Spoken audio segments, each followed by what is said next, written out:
إن الحمد لله نحمده ونستعينه ونستغفره ونؤمن به ونتوكل عليه ونعوذ بالله من شرور أنفسنا ومن سيئات أعمالنا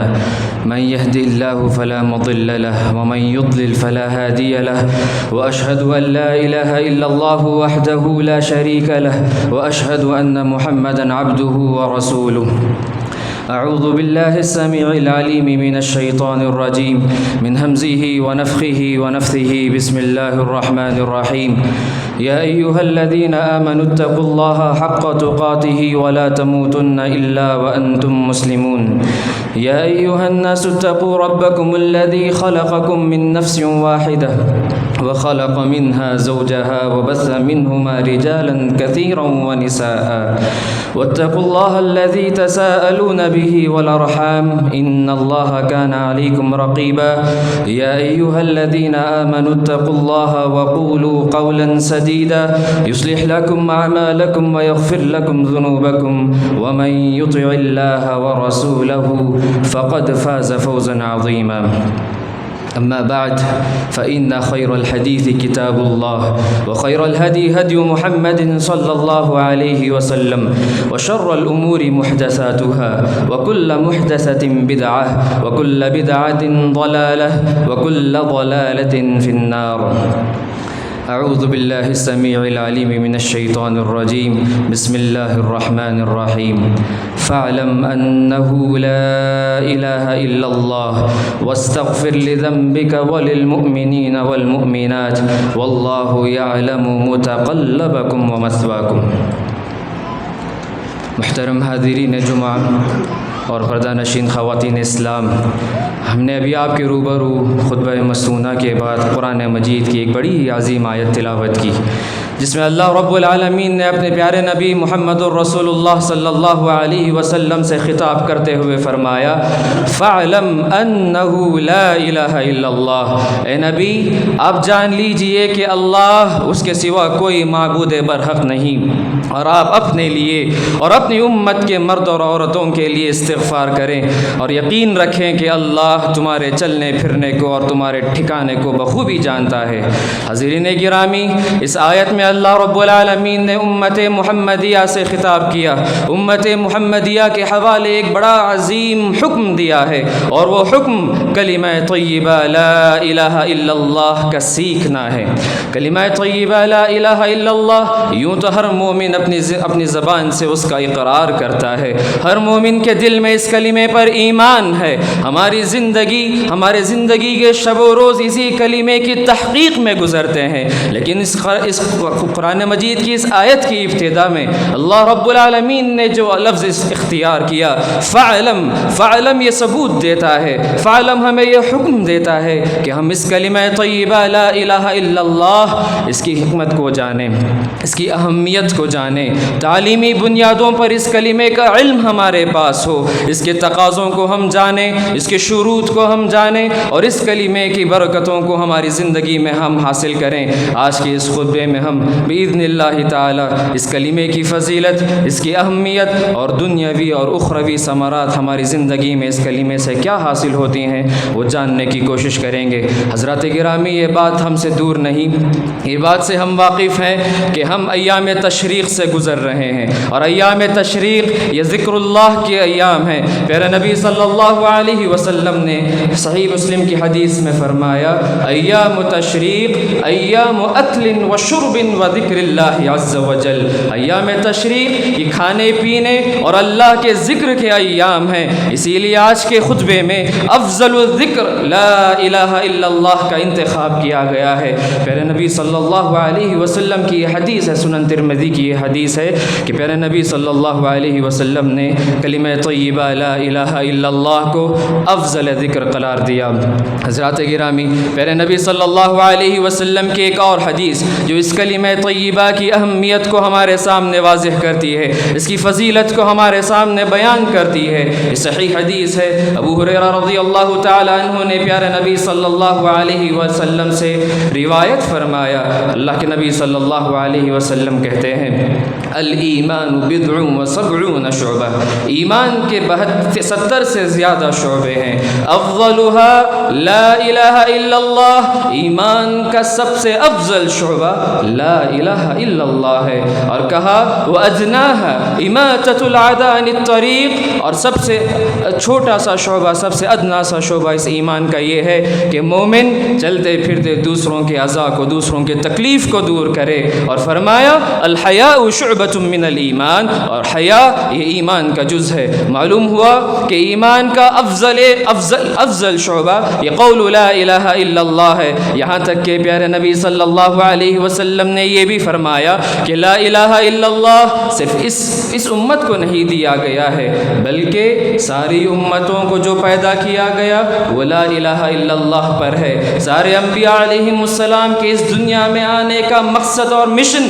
لا الہ الا اللہ رہا، اس کائنات کی تخلیق کا مقصد لا الہ الا اللہ ہے۔ میرے اور آپ کے اس دنیا میں آنکھ کھولنے اور سانس لینے کا مقصد لا الہ الا اللہ ہے، یہ مقصد حیات ہے۔ لا الہ الا اللہ کی وجہ سے اللہ نے آسمان اور زمین پیدا کیے، اللہ نے اس زمین میں حیات برپا کیا، اور مجھے اور آپ کو اسی کلمہ طیبہ لا الہ الا اللہ کی تحقیق کے لیے، اس کو ثابت کرنے کے لیے، زندگی میں اس کو نافذ کرنے کے لیے اس دنیا میں بھیجا۔ پیارے نبی صلی اللہ علیہ وسلم کہتے ہیں خیر ما قلت انا والنبیون من قبلی لا الہ الا اللہ، وہ سب سے بہترین کلام جو میں نے اور مجھ سے پہلے تمام انبیاء نے کہا ہے وہ لا الہ الا اللہ ہے۔ اللہ اکبر۔ حاضرین گرامی،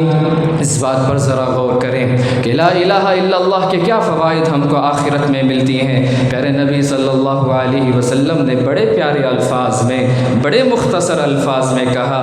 من کان آخر کلامہ لا الہ الا اللہ دخل الجنہ، جس انسان کی زبان سے سب سے آخر کلمہ اس کی زندگی کا لا الہ الا اللہ نکلے، جس کی روح اس کے جسم سے یہ کہتے ہوئے نکلے کہ اللہ کے سوا کوئی معبود برحق نہیں، وہ اپنا ٹھکانہ جنت میں پائے گا۔ اللہ اکبر۔ یہ کلمہ لا الہ الا اللہ یہ گناہوں کے کفارے کا ثبوت ہے۔ انسان اپنی زندگی کے شب و روز میں گناہوں کا انبار جمع کرتا ہے، گناہوں کا انبار اپنی زندگی میں اپنے نامہ اعمال میں جمع کرتا ہے، اور لا الہ الا اللہ کی فضیلت یہ ہے یہ میرے اور آپ کے گناہوں کا کفارہ ہے۔ اللہ کے نبی صلی اللہ علیہ وسلم سے اس مسئلے میں، اس باب میں کئی احادیث وارد ہوئی ہیں،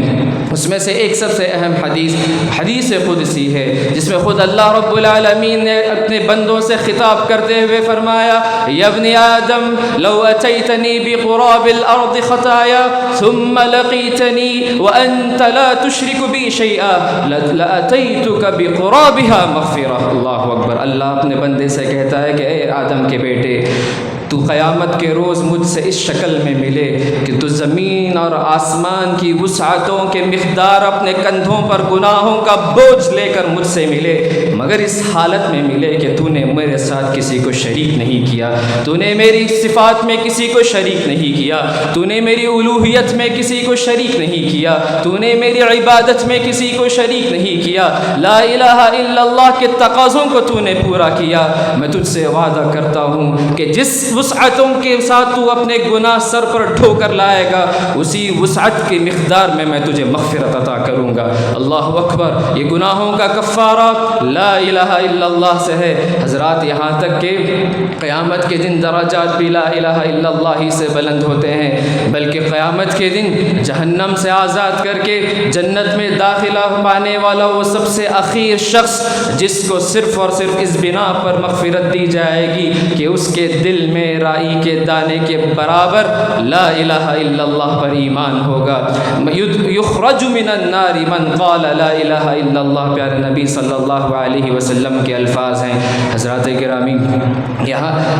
خود قیامت کے دن جب انسان کے اعمال تولے جائیں گے، قیامت کے دن جب انسان کے اعمال تولے جائیں گے، جب میزان واقع ہوگا، میرا اور آپ کا ایمان میزان پر ہے، اور اس میزان کے سامنے جس کی بادشاہت چلے چلے گی، جس کا فیصلہ چلے گا وہ اس کائنات کا رب العالمین ہوگا، مالک یوم الدین، اللہ فیصلہ کرنے والا ہوگا۔ ساری انسانیت آدم تا ایدم اللہ کے سامنے روز محشر، میدان محشر میں کھڑے ہوں گے، سب کے سامنے ہمارے اعمال کا موازنہ ہوگا، میزان پر اس ترازو اور اس اسکیل، اس پلڑے پر سب کے اعمال تولے جائیں گے۔ کیا آپ کو معلوم ہے اس پلڑے پر سب سے افضل، سب سے وزنی کلمہ اگر کوئی ہوگا تو وہ لا الہ الا اللہ ہوگا۔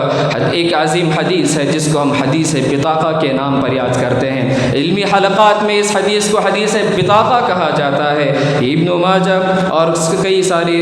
محدثین، امام احمد رحمۃ اللہ علیہ اور ان جیسے کئی محدثین نے اس حدیث کو نقل کیا ہے اور یہ حدیث صحیح ہے۔ ایک انسان قیامت کے دن لایا جائے گا، غور کریں اس حدیث پر۔ یہ حدیث ایک مثال ہے، ایک پریکٹیکل ایگزامپل ہے کہ اللہ رب العالمین لا الہ الا اللہ کو کس قدر وزن کریں گے اور یہ پلڑے پر کس قدر وزنی ہوگا۔ ایک انسان، ایک اللہ کا بندہ مومن، اس کی زندگی کلمہ لا الہ الا اللہ پر اس کو ایمان تھا، لیکن اس نے خطائیں کی تھی، اس نے گناہ کیے تھے۔ اس کے گناہ کے 99 صفحات، 99 کاغذات ہوں گے، 99 دفتر ہوں گے، اس کے رجسٹر ہوں گے، 99 رجسٹر میں صرف اس کے گناہ لکھے گئے ہوں گے، وہ ترازو کے ایک پلڑے پر رکھے جائیں گے۔ پھر اللہ رب العالمین اس سے فرمائے گا، دیکھ تیرے اعمال کو، کہیں تجھ پر ظلم تو نہیں کیا گیا، کہیں میرے فرشتوں نے تیرے حساب میں کچھ زیادتی تو نہیں کی۔ وہ اقرار کرے گا اپنے گناہوں کا وہ اقرار کرے گا اور وہ یہ جان لے گا کہ میرا ٹھکانہ آج جہنم کی آگ ہے۔ لیکن اللہ رب العالمین فرشتوں سے کہیں گے کہ وہ بطاقہ نکالو، وہ کاغذ کا ٹکڑا نکالو، اس میں لا الہ الا اللہ لکھا ہوا ہے جس پر اس کو ایمان تھا، اور وہ پلڑے کے ایک دوسرے حصے پر رکھا جائے گا اور یہ لا الہ الا اللہ کا ورقہ اس کے تمام 99 رجسٹروں پر بھاری پڑ جائے گا اور اس کو جنت الفردوس میں داخل کیا جائے گا۔ اللہ اکبر۔ یہ کہنے کا مقصد گناہوں پہ ابھارنا نہیں ہے کہ لا الہ الا اللہ کہتے جاؤ اور جو چاہے کرتے جاؤ، نہیں، یہ دل میں وہ یقین کو پیدا کرنا ہے کہ جب ہم اپنی زندگی میں آنکھ لا الہ الا اللہ پر کھولتے ہیں اور ہماری آنکھ لا الہ الا اللہ پر بند ہوتی ہے تو ہمارا ٹھکانہ انشاءاللہ العزیز جنت ہوگا۔ حاضرین، ان احادیث سے صرف یہ نہ سمجھیں کہ لا الہ الا اللہ کی فضیلت صرف آخرت میں ہے، اس کا ثواب صرف آخرت میں ہے، نہیں، لا الہ الا اللہ کی برکتیں، لا الہ الا اللہ کی سعادتیں، لا الہ الا اللہ کی عظمتیں اس دنیا فانی میں بھی مل کر رہے گی۔ انسان کو دنیا میں آنکھ کھولنے کے بعد سب سے پہلے جس چیز کی محتاجی ہوتی ہے، جس چیز کی ضرورت ہوتی ہے، وہ رزق ہے، وہ کھانا اور پینا ہے، اس کی بنیادی ضرورتیں ہیں۔ اور اب جانیں کہ اللہ رب العالمین نے قرآن مجید میں فرمایا، وَلَوْ أَنَّ أَهْلَ الْقُرَىٰ آمَنُوا لَفَتَحْنَا عَلَيْهِمْ بَرَكَاتٍ مِّنَ السَّمَاءِ وَالْأَرْضِ۔ اگر اس بستی والے لوگ ایمان لے آئیں، کلمہ طیبہ پر ایمان لے آئیں، تو ہم آسمان اور زمین کے برکتوں کے دروازے ان پر کھول دیتے ہیں۔ اللہ اکبر۔ اگر آپ کو رزق چاہیے، رزق میں برکتیں چاہیے، تو لا الہ الا اللہ پر ایمان اور اس کے تقاضوں کو پورا کرنا رزق میں برکت کا سبب بنتا ہے۔ وہ بھی کیسی برکت؟ قرآن کی اس تعبیر پر غور کریں، لَفَتَحْنَا عَلَيْهِمْ بَرَكَاتٍ مِّنَ السَّمَاءِ وَالْأَرْضِ۔ آسمان اور زمین کی برکت کی کنجیاں، آسمان اور زمین کی برکت کے دروازے ان پر کھول دیے جائیں گے۔ قرآن میں ایک اور جگہ دوسری تعبیر میں اللہ نے کہا، لَأَكَلُوا مِنْ فَوْقِهِمْ وَمِنْ تَحْتِ أَرْجُلِهِمْ۔ یہ اہل کتاب، ان کو لا الہ الا اللہ کی تلقین کی گئی تھی، لا الہ الا اللہ کا حکم دیا گیا تھا، لیکن یہ بدبخت انہوں نے انکار کیا، انہوں نے قبول نہیں کیا، انہوں نے سرکشی اختیار کی۔ اگر انہوں نے اقرار کیا ہوتا لا الہ الا اللہ، یہ اپنے اوپر سے، اپنے نیچے سے، اپنے پیروں کے ٹھوکروں سے ان کو رزق دیا جاتا اور یہ کھاتے اور پیتے۔ اللہ اکبر۔ حاضرین، کھانے اور پینے کے بعد بنیادی ضرورتوں کے پورا ہونے کے بعد جس چیز کی ضرورت مجھے اور آپ کو زمین پر چلتے پھرتے ضروری ہوتی ہے وہ ہماری حفاظت ہے، ہماری جان مال عزت اور آبرو کی حفاظت ہے، ہماری تحفظ ہے، سیکیورٹی جس کو کہتے ہیں۔ سیکیورٹی کے نام پر آج کی حکومتیں قائم ہوتی ہیں، سیکیورٹی کے نام پر آج سارے مشنز قائم ہوتے ہیں، اس لیے کہ سیکیورٹی یہ میرے اور آپ کی زندگی کی بنیادی ضرورت ہے۔ اب دیکھیے اللہ رب العالمین نے سیکیورٹی ایمان میں کیسی دی، ایمان لانے والے کی جان اللہ رب العالمین نے محترم قرار دیا، اور وہ لوگ جو ایمان لانے کے بعد ظلم کے ذریعے شرک کے ذریعے اپنے ایمان کو آلودہ نہیں کیا، اللہ رب العالمین نے ان کے لیے امن کا وعدہ کیا، اللہ نے قرآن مجید میں ان کے لیے امن کا وعدہ کیا۔ سیکیورٹی، پیس، اطمینان، سکون صرف ان لوگوں کے حق میں اس دنیا میں آئے گی کہ جن کے دل میں لا الہ الا اللہ ہوگا، اور وہ اپنے اس لا الہ الا اللہ کو شرک کی گمراہیوں سے، اس کی آلودگیوں سے، اس کی گندگیوں سے پاک اور صاف رکھیں گے۔ حاضرین، لا الہ الا اللہ کے ذریعے اس دنیا میں رفعتیں ملتی ہیں، اس دنیا میں عزتیں ملتی ہیں۔ آخرت کی رفعتیں تو ہم نے سن لی، دنیاوی رفعتیں بھی اللہ رب العالمین نے بیان فرمائی۔ تلک حجتنا آتیناها الی ابراہیم نرفع درجات من نشاء۔ اس کلمہ طیبہ کی فضیلت جس پر انسان کو امن دیا جاتا ہے، سکون دیا جاتا ہے، زندگی کے اضطراب سے اس کو خالی رکھا جاتا ہے، اسی فضیلت کو بیان کرنے کے بعد اللہ رب العالمین نے فرمایا کہ یہ حجت ہم نے ابراہیم کو دی، ابراہیم کی ملت کو دی، ابراہیم کے ماننے والوں کو دی، اور ہم جس کو چاہتے ہیں اس کے درجات کو بلند کرتے ہیں، اور یہ درجات صرف اور صرف ایمان لا الہ الا اللہ کی وجہ سے بلند ہوتے ہیں، جو دنیا اور آخرت میں اللہ رب العالمین عطا کرتے ہیں۔ حضرات، اخیر بات کہہ کر ہم اپنے خطبے کو ختم کریں اور اس خطبے کے اختتام کو پہنچے۔ حاضرین گرامی، انسان کو اس زندگی میں جو سب سے بڑی حقیقت کی خبر دی گئی وہ یہ، بندہ مومن ایمان لانے کے بعد چھوڑا نہیں جاتا، ایمان لانے کے بعد آزاد چھوڑا نہیں جاتا، بندہ مومن کو ایمان کے تقاضوں کے امتحان سے گزرنا ہے۔ وَإِذِ ابْتَلَىٰ إِبْرَاهِيمَ رَبُّهُ بِكَلِمَاتٍ فَأَتَمَّهُنَّ، سب سے بڑی مثال جس سے ابھی ہم گزرے ہیں، ابراہیم علیہ السلام کے وہ سارے اسباق ہیں جو صرف اور صرف وہ سارے آزمائش، وہ سارے امتحانات جس سے ابراہیم کو اور آل ابراہیم کو گزارا گیا، وہ کیا تھا، کس وجہ سے تھا؟ لا الہ الا اللہ۔ لیکن سنیے، بات دراصل یہ ہے کہ اللہ رب العالمین لا الہ الا اللہ کی آزمائشوں سے جب مجھے اور آپ کو گزارتے ہیں، اللہ نے وہاں پہ ایک وعدہ کیا ہے، ایمان والوں کے لیے وعدہ کیا ہے، جب دنیا کی آزمائش تمہیں چیلنج کریں گی، دنیا کی آزمائشوں سے تمہیں گزارا جائے گا اور تم لا الہ الا اللہ پر 100% کھڑے رہو گے، رکے رہو گے، تو ان آزمائشوں کو اللہ نعمتوں سے بدلیں گے، خوف کو امن سے بدلیں گے، بھکمری کو روزگاری سے بدلیں گے، نقصان کو نفع سے بدلیں گے۔ جس کی مثال ابراہیم علیہ السلام کا وہ چھوٹا سا واقعہ اور اس کا ایک ٹکڑا ہے، جب ابراہیم اپنی بیوی ہاجر اور اپنے بیٹے اسماعیل کو چھوڑ کر مکے کی وادیوں سے نکلے، ہاجر نے روتے ہوئے سوال کیا، لمن تترکنا یا ابراہیم، کس کے لیے ہمیں چھوڑ کر جا رہے ہو؟ ابراہیم علیہ السلام خاموش رہے، تو اماں ہاجر علیہ السلام نے پوچھا، اللہ امرک بہذا، کیا تمہیں اللہ نے اس کا حکم دیا ہے؟ ابراہیم نے کہا نعم، صرف اس ایک ہاں پر اماں ہاجر کہہ اٹھی، فلن یضیعنا اللہ، تب تو اللہ ہمیں ہرگز رسوا اور ضائع نہیں کریں گے۔ تب آپ دیکھیے، ہاجر کو اس وقت جتنی آزمائشوں کا چیلنج کرنا پڑا تھا، جتنی آزمائشوں سے گزرنا پڑا تھا، خوف،